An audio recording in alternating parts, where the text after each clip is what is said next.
It is a stinking hot 41-degree day here in South Australia, and I shouldn't complain because this is actually the first day we've had it this hot probably for the year.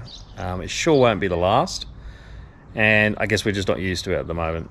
But what I'm going to do with the video today is talk about something where you're a lot cooler, that is diving in Mount Gambier.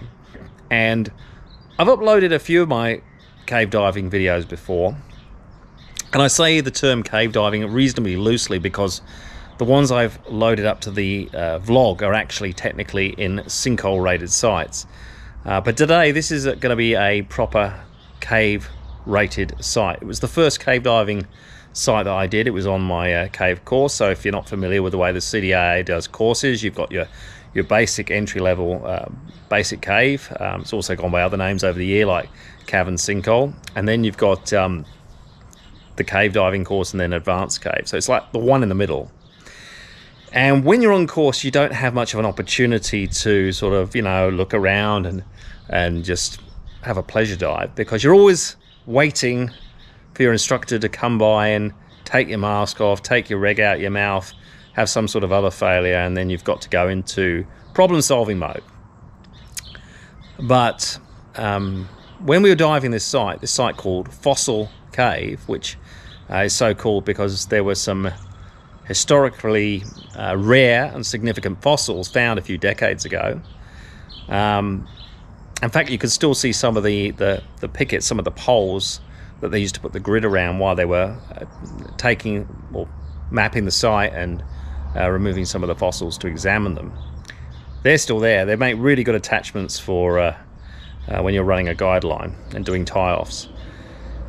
But while I'm diving this cave on this course, I'm waiting for the next exercise to take place, the next simulated emergency. But just for a moment, I'm glancing off to the side, and it's a pretty small cave. It's like this little crescent, and you can see a lot of the way around the cave, sunlight coming in, and because of the way it refracts through the shallow water at the cave's entry, in the entry pool, you get these beautiful blues and greens. It's really nice. And I'm looking over to the side going, oh, this is so good. I can't wait to come back here and do a pleasure dive.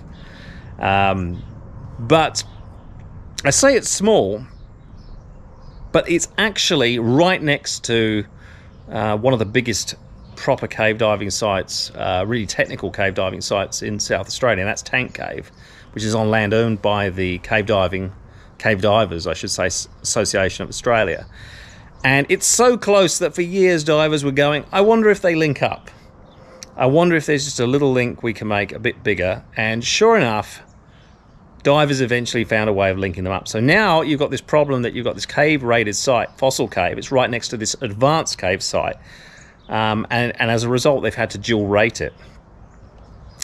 So I thought I'd put a little bit of footage, just as I'm talking about this in the intro, as to the nature of the passage that joins up Fossil Cave and Tank Cave.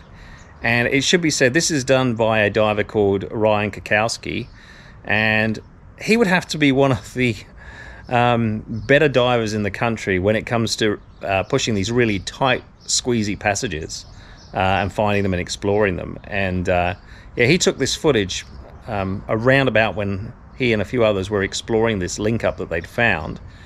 And as you can see, it really isn't for the faint-hearted. This is definitely not a back-mounting passage. It's at best a side-mount passage.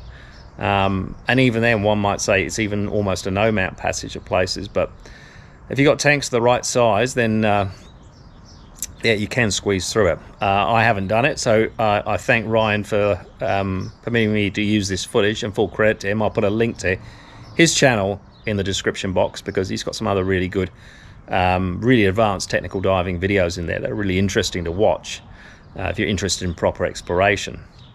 But I did go back to this site a few weeks after my course, and then I set up to do a video, and that's what I'm going to show today. Yeah, this is my cave diving video of Fossil Cave.